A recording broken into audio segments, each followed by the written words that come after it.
धनंजय मुंडेंच्या राजीनाम्यासाठी सरकारवर दबावही वाढलाय। जर हत्या प्रकरणामध्ये संबंध असेल तर कुणालाही पाठीशी घालणार नाही, संबंध नसेल तर कारवाईचा प्रश्नच येत नाही। मुंडेंच्या राजीनाम्याच्या मागणीवर अजित पवारांनी हे स्पष्ट केलं।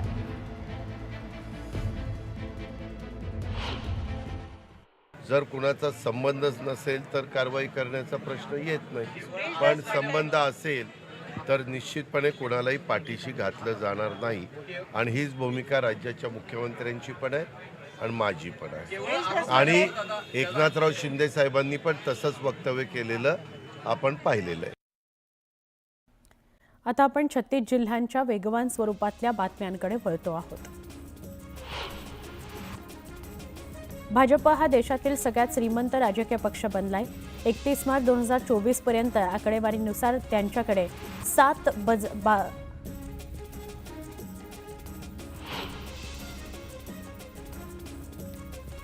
गेली वर्षानुवर्ष सिद्धिविनायक मंदिरात भाविक दर्शनाकरता येत आहेत। सकाळच्या वेळेत कोणी पॅन्ट घालून येतं, कोणी कुठले कपडे घालून येतं। भक्तांसाठीच्या अटी ट्रस्टी आणि अध्यक्षांनाही लागू होणार का, असा सवाल सचिन अहिर यांनी केला आहे। सिद्धिविनायक मंदिरानं घेतलेल्या ड्रेस कोडचा निर्णय मागे घ्यावा अशी मागणी सामाजिक कार्यकर्त्या तृप्ती देसाई यांनी केली आहे। मंदिरातील पुजारी अर्धनग्न कपड्यात असतात, त्यामुळे तेही असभ्य वाटत असल्याचं त्यांनी सांगितलं आहे। संतोष देशमुख हत्या प्रकरणात धनंजय मुंडेंचा निकटवर्तीय वाल्मिक कराडच्या अडचणीत आणखी वाढ होण्याची शक्यता आहे। या प्रकरणाची ईडीनं स्वतंत्र चौकशी करावी अशी मागणी करणारी एक याचिका आरटीआय कार्यकर्त्या केतन तिरोडकर यांनी उच्च न्यायालयामध्ये दाखल केली आहे।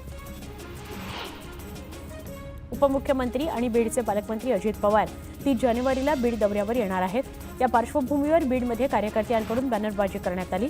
ठिकठिकाणी पंकजा मुंडेंच्या समर्थकांकडून अजित पवारांच्या स्वागताचे बॅनर लावण्यात आले। बीड हत्या प्रकरणात जर कुणाचा संबंध असेल तर कुणालाही पाठीशी घालणार नाही, पण संबंध नसेल तर कारवाईचा प्रश्नच येत नाही, अशी प्रतिक्रिया अजित पवार यांनी धनंजय मुंडे यांच्या राजीनाम्यावर दिली आहे। सुरेश धस यांना काय वाटतं, त्यांच्याशी मला काहीही देणं घेणं नाही। युतीतील वरिष्ठ नेत्यांबरोबर मी चर्चा करतो, पण खालचे कार्यकर्ते बोलायला लागले तर त्याला काही अर्थ राहणार नाही, असं म्हणत अजित पवारांनी सुरेश धस यांना खडेबोल सुनावले। आम्हाला न्याय हवा आहे, तपासात अडचणी आल्या तर जबाबदारी सरकारची, अशी भावना सरपंच संतोष देशमुख यांचे बंधू धनंजय देशमुख यांनी व्यक्त केली।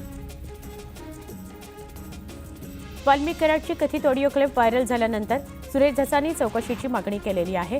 धनंजय मुंडेंचा राजीनाम्याचा निर्णय अजित दादांनी घ्यावा। धनंजय मुंडे राष्ट्रवादी काँग्रेसचे नेते आहेत, त्यामुळे त्यांच्या राजीनाम्याचा निर्णय मुख्यमंत्री कसा काय घेतील, असा सवाल धस यांनी केला।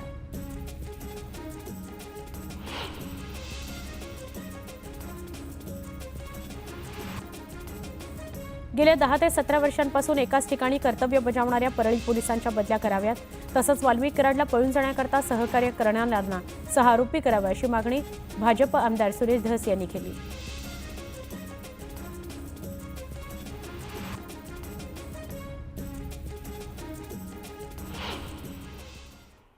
आपण पुढच्या बातमीकडे वळतोय।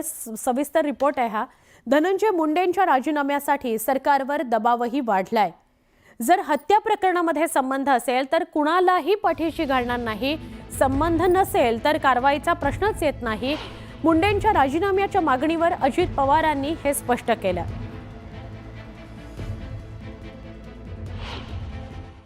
जर कुणाचा संबंधच नसेल तर कारवाई करण्याचा प्रश्न येत नाही, पण संबंध असेल तर निश्चितपणे कोणालाही पाठीशी घातलं जाणार नाही आणि हीच भूमिका राज्याच्या मुख्यमंत्र्यांची पण आहे आणि माझी पण आहे।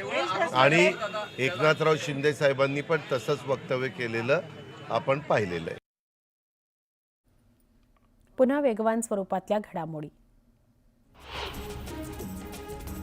गेल्या अनेक दिवसांपासून पश्चिम आणि मध्य रेल्वेचे वेळापत्रक बिघडलंय। 8 मिनिटांच्या प्रवासाकरता दुप्पट वेळ लागत असल्यानं नियोजित वेळेपेक्षा 20 ते 30 मिनिटांची भर पडली आहे, त्यामुळे मुंबईकरांचे प्रचंड हाल होत आहेत। मध्य रेल्वेवरील कर्नाक उड्डाणपुलाच्या कामानिमित्त सीएसएमटी आणि मस्जिद दरम्यान ब्लॉकची मालिका सुरू आहे। आज आणि उद्या रात्रकालीन ब्लॉक असणार आहे। कर्नाक पुलाच्या कामाकरता विशेष आपत्कालीन ब्लॉक घेतला जाणार आहे। भाडेवाढीनंतर बऱ्याच ठिकाणी प्रवासी आणि कंडक्टरमध्ये सुट्या पैशांवरून वाद असे प्रमाण वाढलंय। हा वाद टाळण्याकरता कंडक्टरकडे 100 रुपयांची मोड देण्यासह ऑनलाईन पेमेंटची सुविधाही उपलब्ध करण्यात येणार आहे। नवी मुंबईतील रस्ते अपघातांमध्ये वर्षभरात 287 जणांचा मृत्यू झाला, 297 जण जखमी झाले.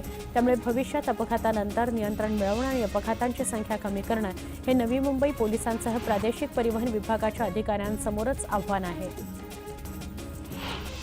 बेस्टच्या वीज पुरवठा विभागातील जोडारी सहाय्यक पदाकरता भरती सुरू झाली असून त्यासाठी बेस्टकडून प्रशिक्षित उमेदवारांकडून अर्ज मागवण्यात येत आहेत. बेस्टच्या वीज पुरवठा विभागामध्ये असंख्य पदं रिक्त असून ती तातडीनं भरावीत अशी मागणी बेस्ट कामगार सेनेच्या अध्यक्षांनी केली होती.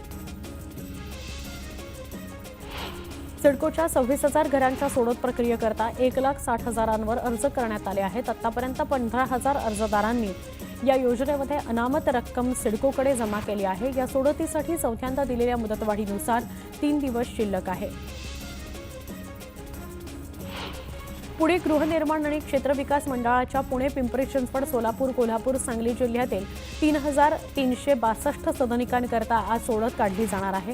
राज्याचे उपमुख्यमंत्री आणि गृहनिर्माण राज्यमंत्री पंकज भोयर यांच्या हस्ते ऑनलाईन पद्धतीनं सोडत काढली जाणार आहे. लवकरच म्हाडा 4,750 पोलिसांना नवीन इमारतीत 480 ते 650 चौरस फूट क्षेत्रफळाची घरं देणार आहे. म्हाडाच्या 17 अभिन्यासातील पोलीस सेवा निवासस्थानांचा पुनर्विकास करण्याचा निर्णय राज्य सरकारच्या निर्देशानुसार म्हाडानं घेतला आहे.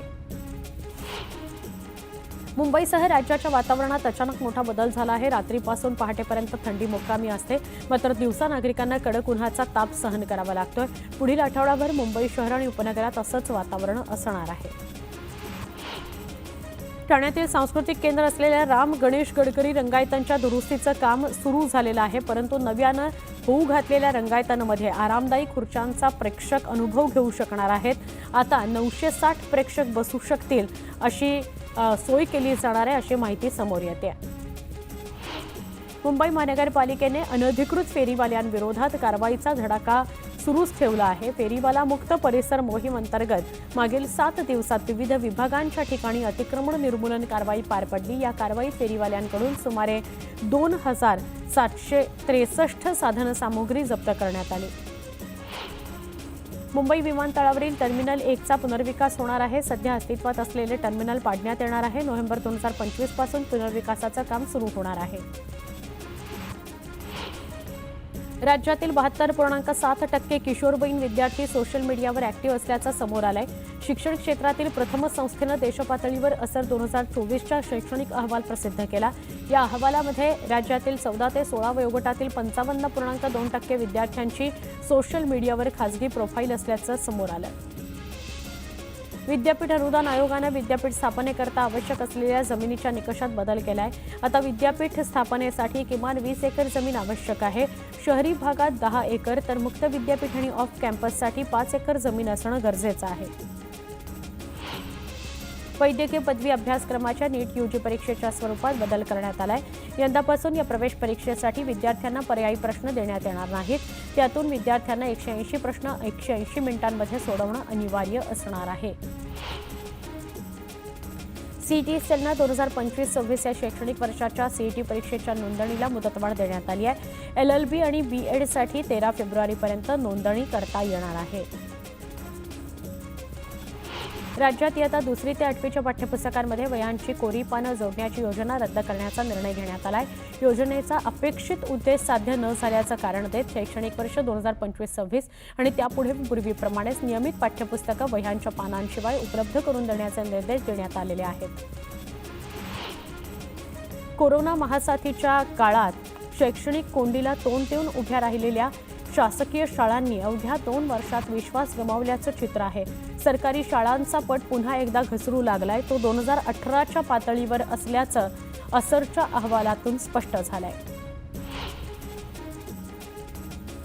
राज्यातील शालेय विद्यार्थ्यांमधील गुणवत्तेमध्ये अनेक प्रयत्नांनंतरही अद्याप सुधारणा झाली नसल्याचा असर सर्वेक्षणामध्ये स्पष्ट झालाय. यानुसार सुमारे 25% विद्यार्थ्यांना इयत्ता 2रीचं मराठी वाचता आलेलं नाही, तर 64% विद्यार्थ्यांना 3 अंकी संख्येला 1 अंकी संख्येनं भागता आलेलं नाही. महाराष्ट्रातील सरकारी शाळांमधील इयत्ता 6वी ते 8वीच्या केवळ 35.4% विद्यार्थ्यांना भागाकार करता येत नसून यातही धुळे जिल्ह्यातील केवळ 14.2% मुलांनाच भागाकार करता येतो, तर 8वीच्या विद्यार्थ्यांना वाचता सुद्धा येत नसल्याची धक्कादायक माहिती असरच्या अहवालातून समोर आली आहे. एक महत्त्वाची बातमी आहे. ही बातमी येते जालन्यातून, अंतरवाली सराटीतून. मराठा आरक्षणाच्या मुद्द्यावर उपोषण करणाऱ्या जरांगेंच्या उपोषणाचा 5वा दिवस. 4थ्या दिवशी देशमुख कुटुंबियांच्या हस्ते जरांगेंनी थोडं पाणी घेतलं होतं.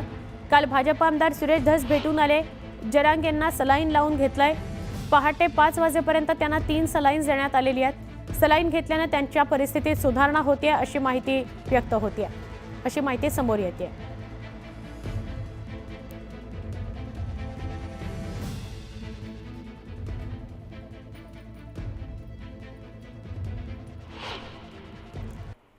तुळजाभवानी मंदिरातील पुरातत्व विभागाच्या अधिकाऱ्यांच्या कामावर आता पुजारी देखील नाराज आहेत. पुरातत्व विभागाचे अधिकारी संथगतीनं काम करतायत. अधिकारी तात्काळ बदला, अन्यथा त्यांच्या विरोधात उपोषण करण्याचा इशारा तुळजाभवानी मंदिरातील पुजाऱ्यांनी दिलाय. खासदार ओमराजे निंबाळकर यांना पालकमंत्री कार्यालयात एक जनसंपर्क कार्यालय स्थापन करण्याकरता रूम मिळालेली आहे. विशेष म्हणजे यापूर्वी तानाजी सावंत पालकमंत्री असताना त्यांना दालन मिळालं नव्हतं. एकीकडे ओमराजेंच्या सेनाप्रवेशाची चर्चा असताना सरनाईकांच्या दौऱ्यानंतर लागलीच कार्यालयाकरता जागा मिळाल्यानं चर्चेला उधाण आलंय.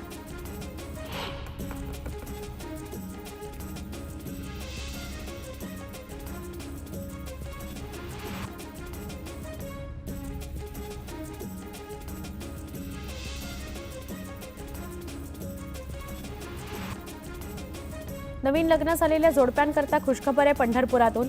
नवीन लग्न झालेल्या जोडप्यांना आणि त्यांच्यासोबत इतर दोघांना आता विठ्ठलाचं दर्शन लवकर घेता येणार आहे. याबाबतचा महत्त्वपूर्ण निर्णय पंढरपूरच्या श्री विठ्ठल रुक्मिणी देवस्थान समितीमधून घेण्यात आला आहे.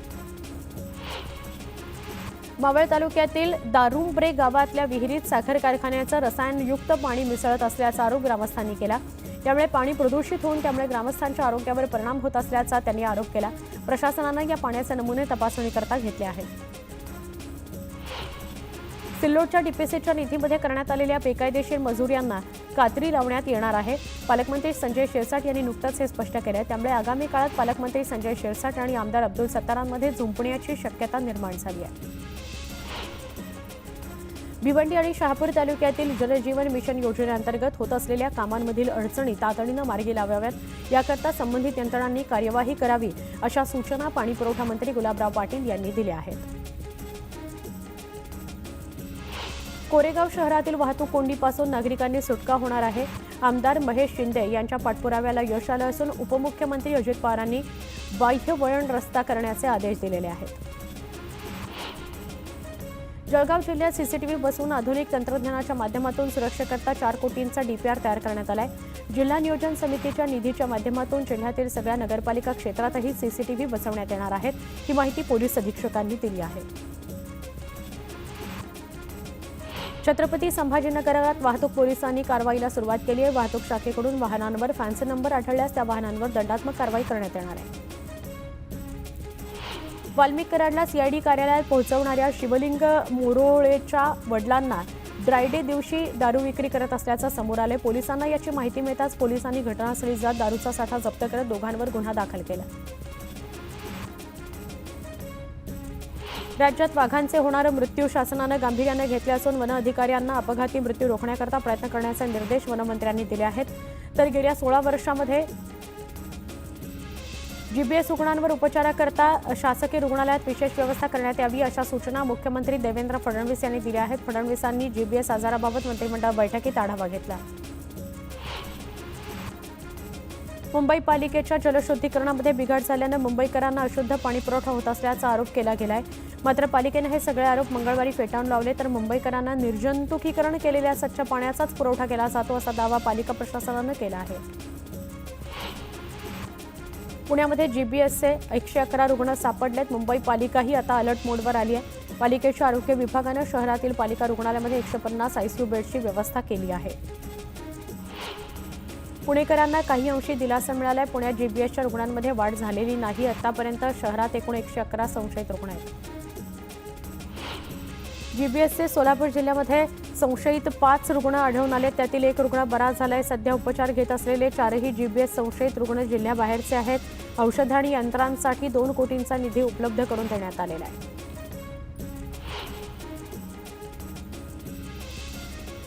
राज्यानं साखर उत्पादनाचा महत्त्वाचा टप्पा गाठलाय. 26 जानेवारी अखेर 51 लाख टन साखर उत्पादन झालंय.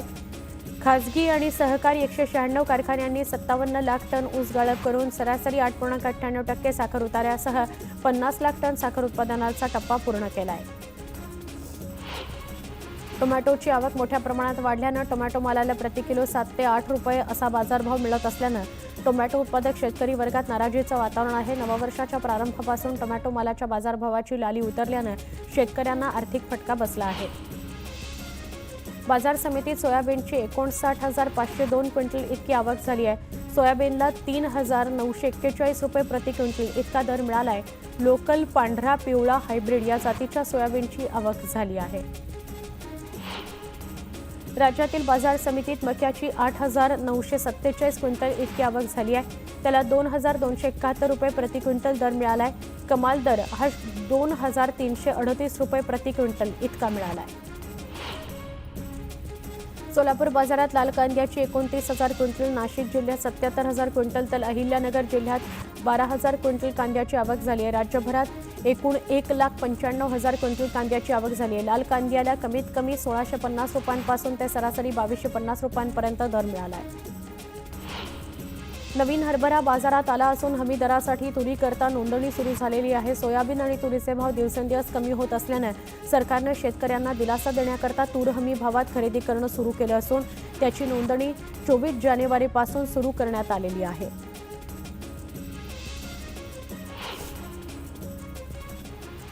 आपण वेगवान स्वरूपातल्या गावाकडच्या 50 बातम्या बघत होतो. महत्त्वाच्या सगळ्या घडामोडी सविस्तरपणे बघितल्यानंतर आपण काही महत्त्वाच्या मुद्द्यांवर बोलणार आहोत. ते म्हणजे महाकुंभमेळा. आपल्या सगळ्यांना कल्पना आहे उत्तर प्रदेशमध्ये प्रयागराज इथं महाकुंभमेळा सुरू आहे. या कुंभमेळ्यामध्ये लाखो करोडो लोक स्नानाकरता जात आहेत.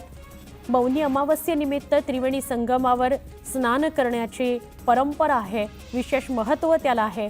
त्यामुळे लाखो लोक काल त्रिवेणी संगमावर जमा झालेली होती आणि काल रात्रीच गर्दीमध्ये चेंगराचेंगरी झालेली आहे.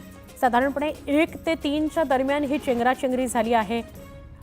हजारो लोक जखमी झाली आहेत असं कळतंय. अजून जखमींचा आणि मृतांचा आकडा समोर आलेला नाही.